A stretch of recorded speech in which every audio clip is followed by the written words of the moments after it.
जय हिंद बच्चों। आज हम कक्षा 9 का विज्ञान विषय का पाठ 7 डाइवर्सिटी इन लिविंग ऑर्गेनिजम्स यानी कि जीवों में विविधता पढ़ेंगे। बच्चों, हम अपने आसपास बहुत सारे जीवों को देखते हैं और प्रत्येक जीव अपने अर्थ में अद्वितीय है। हम सभी जानते हैं कि पृथ्वी पर प्रचुर मात्रा में जीवित जीव मौजूद हैं। यह सभी जीव एक दूसरे के समान नहीं हैं। यह पृथ्वी विभिन्न आकृतियों और आकारों के जीवों से भरी है। अकेले जानवरों के साम्राज्य में 1 लाख से अधिक प्रजातियां शामिल हैं, जिसमें सूक्ष्म जीव से लेकर ब्लू व्हेल तक पाई जाती हैं। पौधों की कई किस्में हैं, जैसे छोटी छोटी घास से लेकर ऊंचे नीलगिरी के पेड़ तक। जीवित प्राणियों में इस विविधता को जैव विविधता कहा जाता है। तो जैव विविधता का साधारण अर्थ है कि पृथ्वी पर जीवन की विविधता। पृथ्वी पर लगभग 20 लाख जीव पाए जाते हैं, जो एक दूसरे से बाहरी रूप, आंतरिक संरचना, पोषण के तरीके, निवास स्थान आदि से भिन्न होते हैं। जीवन की विविधता इससे स्पष्ट होता है कि जैव विविधता का आशय जीवधारियों यानी कि पेड़ पौधों और जीवों की विविधता से है, जो प्रत्येक क्षेत्र, देश, महाद्वीप अथवा विश्व स्तर पर होती है। इसके अंतर्गत सूक्ष्म जीवों से लेकर समस्त जीव जगत सम्मिलित है। जैव विविधता का प्रमुख कारण भौगोलिक पर्यावरण में विविधता है और यह करोड़ों से हजारों वर्षों की अवधि में चलने वाली अनवरत प्रक्रिया का प्रतिफल है। इस पृथ्वी पर लगभग 20 लाख जैव प्रजातियों का अस्तित्व है और प्रत्येक जीव का पारिस्थितिक तंत्र में महत्व होता है। जीव वैज्ञानिकों ने इस धरती पर जीवों की 1.7 मिलियन से अधिक प्रजातियों की पहचान और वर्गीकरण किया है। इन प्रजातियों में से अधिकांश दुनिया के ट्रॉपिकल क्षेत्रों में पाई जाती हैं। जीव विज्ञान की एक अलग शाखा है जिसे टैक्सोनॉमी कहा जाता है, जो पृथ्वी पर मौजूद विभिन्न जीवों की पहचान, नाम और वर्गीकरण करता है। कैरोलस लिनियस को आधुनिक वर्गीकरण के जनक के रूप में जाना जाता है। हमें जीवों को वर्गीकृत करने की आवश्यकता क्यों है? यदि हम जीवों को कई श्रेणियों में वर्गीकृत करते हैं तो हमारे लिए उनका अध्ययन करना आसान हो जाता है। वर्गीकरण हमें यह समझने में मदद करेगा कि ये जीव कैसे विकसित हुए थे। हम यह भी समझ सकते हैं कि विभिन्न जीव एक दूसरे से कैसे संबंधित हैं। हम जान सकते हैं कि अलग अलग भौगोलिक परिस्थितियों में अलग अलग जीव क्यों पाए जाते हैं। अपने अध्ययन को आसान बनाने के लिए जानवरों और पौधों को समूहों और उपसमूहों में वर्गीकृत किया जाता है। इस प्रकार वर्गीकरण की प्रणाली शुरू हुई। जीवों के समूहों के वर्गीकरण का प्रयास प्राचीन समय से किया जाता रहा है। यूनानी विचारक अरस्तु द्वारा प्रस्तुत वर्गीकरण में उन्होंने जानवरों और पौधों को अपने आवासों के आधार पर वर्गीकृत किया। ये थे भूमि, पानी और हवा। लेकिन अरस्तु के वर्गीकरण में बहुत सारी कमियां थीं। जैसे समुद्र के साथ साथ भूमि पर भी हम जानवरों और पौधों को पा सकते हैं। इसके अलावा समुद्र में बहुत छोटे छोटे जानवर जैसे समुद्री घोड़े और बड़े जानवर जैसे व्हेल तक पाए जाते हैं। तो यह वर्गीकरण का बहुत अच्छा आधार नहीं था। इसीलिए एक पदानुक्रम के आधार पर जीवित जीवों को वर्गीकृत करने का निर्णय लिया गया। यह श्रेणीबद्ध वर्गीकरण जीवित जीवों की विशेषताओं में समानता और असमानता पर आधारित था। समान विशेषताओं वाले जीवों को एक समान श्रेणी में रखा गया था। लिनियस ने अपनी पुस्तक सिस्टेमा नेचुरे में सभी जीवधारियों को पादप एवं जंतु जगत यानी कि प्लांट्स एंड एनिमल्स में वर्गीकृत किया। लिनियस को आधुनिक वर्गीकरण प्रणाली का पिता कहा जाता है, क्योंकि उनके द्वारा की गई वर्गीकरण प्रणाली के आधार पर ही आधुनिक वर्गीकरण प्रणाली की नींव पड़ी है। अब इस वर्गीकरण का आधार क्या था, किस आधार पर यह वर्गीकरण किया गया? तो वैज्ञानिकों ने निम्नलिखित कसौटी के आधार पर जीवों को विभाजित किया है। आइए हम इन लक्षणों पर गौर करते हैं। सबसे पहला है कोशिकाओं के अंदर का संगठन। कोशिकाओं के संगठन के आधार पर कोशिकाओं को दो भागों में वर्गीकृत किया गया है, प्रोकार्योटिक कोशिकाएं और यूकार्योटिक कोशिकाएं। प्रोकार्योटिक कोशिकाएं छोटी होती हैं, सरल कोशिकाएं होती हैं, जिनका व्यास लगभग 0.1 से लेकर के 5 माइक्रोन तक होता है। प्रोकार्योटिक कोशिकाओं में झिल्ली बाउंड रचनाएं नहीं होती हैं, उनके पास विशिष्ट सेल्यूलर क्षेत्र होते हैं।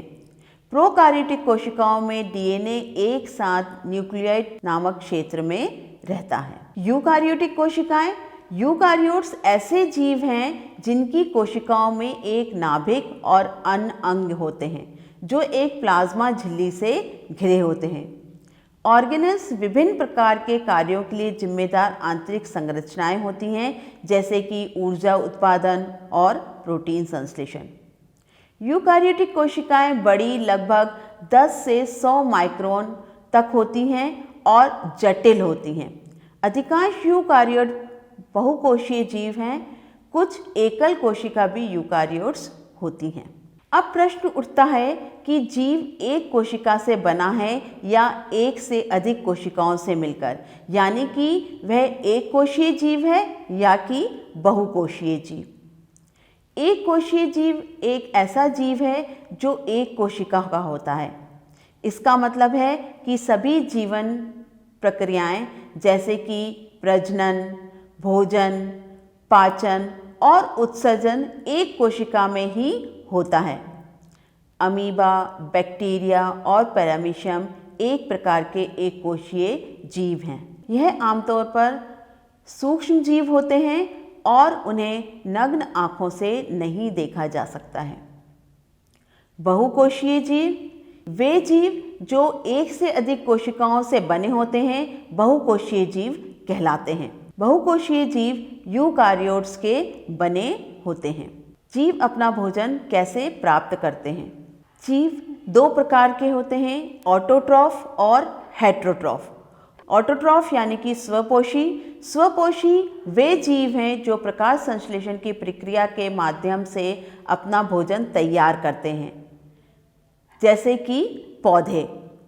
जबकि परपोषी या हेट्रोट्रॉफ वे जीव हैं जो अपना भोजन तैयार नहीं कर सकते हैं और पोषण के लिए ऑटोट्रॉफ पर निर्भर रहते हैं या दूसरे जीवों पर निर्भर रहते हैं। पौधों और जानवरों के वर्गीकरण का आधार है। वर्गीकरण का सबसे मौलिक विचार सेल वॉल की उपस्थिति और अनुपस्थिति है। अगला महत्वपूर्ण मापदंड पोषण का तरीका, वह तंत्र जिसके माध्यम से ऑर्गेनिजम्स अपने पोषक तत्वों को ग्रहण करते हैं। पौधे अपना भोजन स्वयं बनाते हैं, जबकि जीव जंतु अपने भोजन के लिए दूसरों पर निर्भर रहते हैं। विकासवाद क्या है? समय के साथ साथ जीवों में परिवर्तन होता है। ये परिवर्तन उनके शरीर के प्रकार या आकार या उनकी विशेषताओं में हो सकता है। ये परिवर्तन उन्हें पर्यावरण में परिवर्तन के साथ बेहतर तरीके से जीवित रहने की अनुमति देता है। इसे इवोल्यूशन कहा जाता है।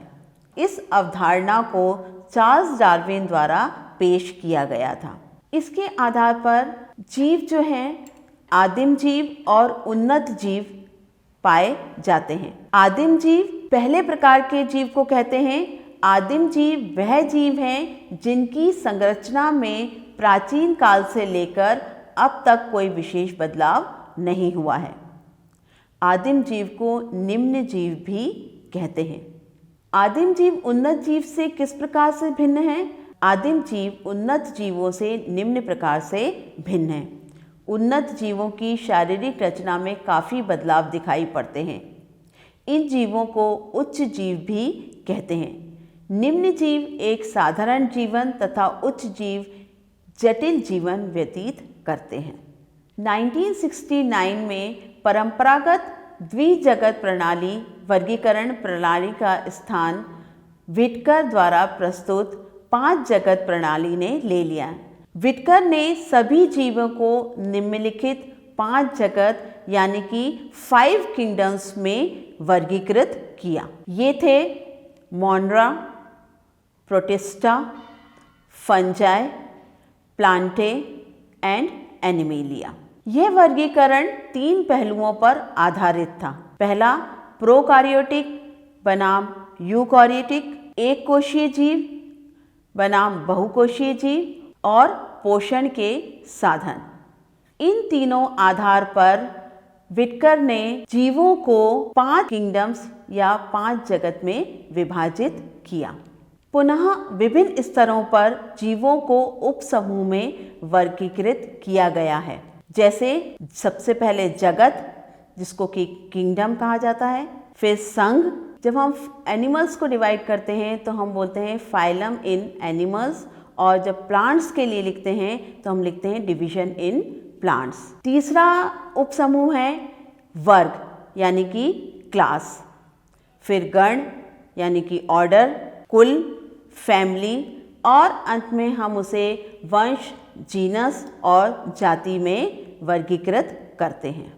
इस प्रकार छोटे और छोटे समूहों में विशेषताओं के पदानुक्रम के आधार पर जीवों को अलग करके हम वर्गीकरण की मूल इकाई में पहुंचते हैं, जो एक जाति यानी कि स्पीशीज है।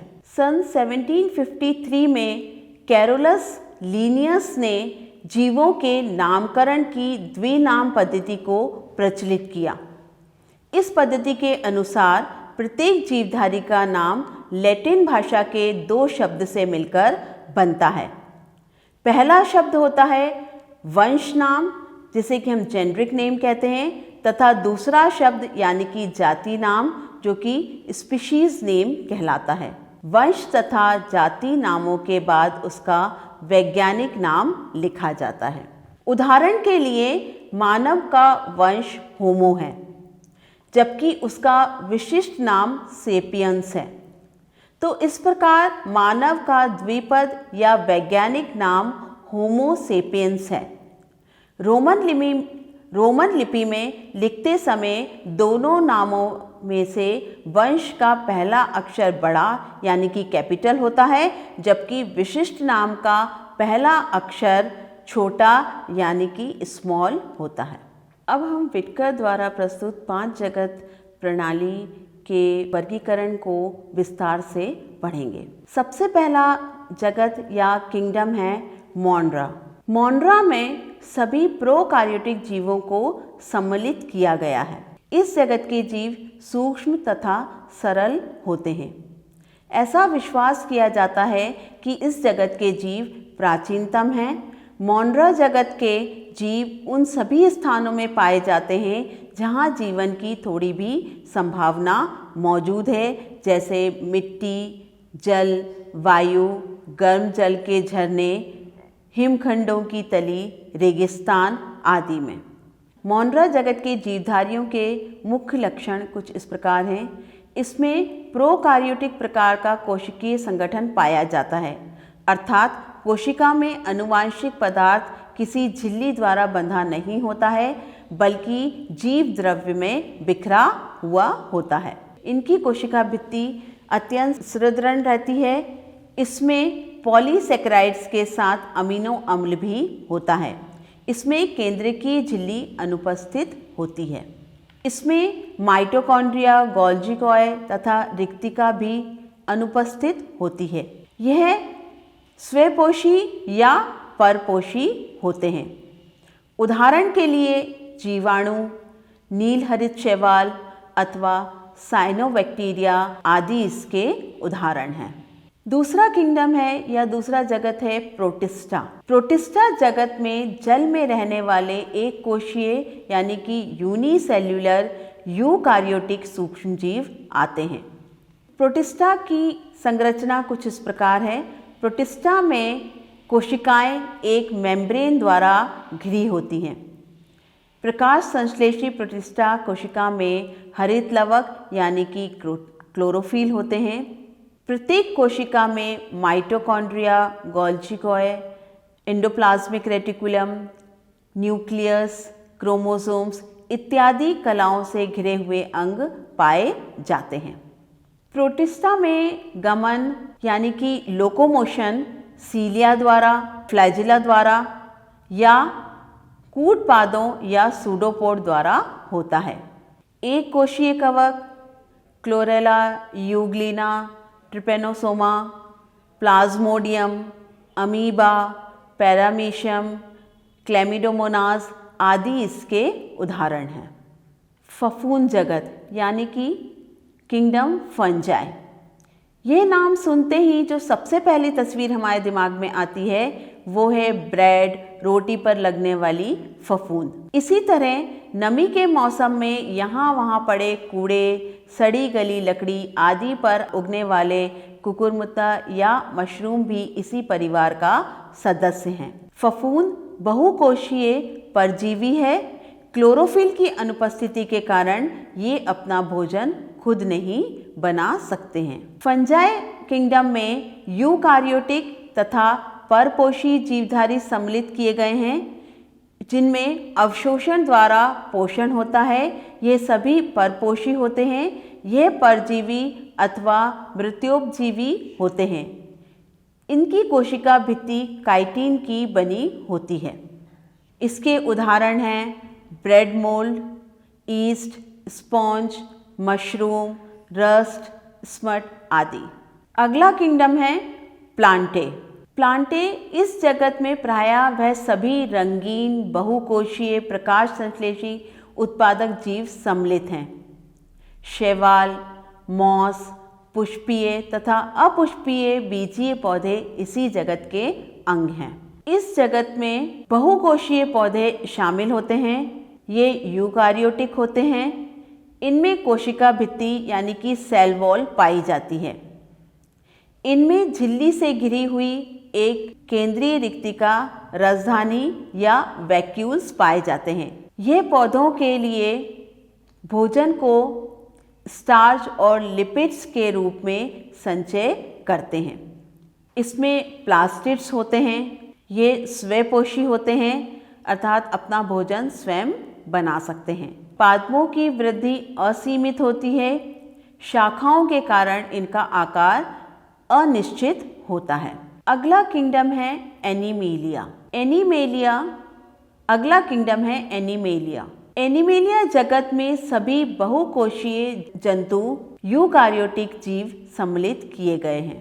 हाइड्रा, जेलीफिश, कृमि, स्टारफिश, रेप्टाइल्स, उभयचर, पक्षी तथा स्तनधारी जीव इसी जगत के अंग हैं।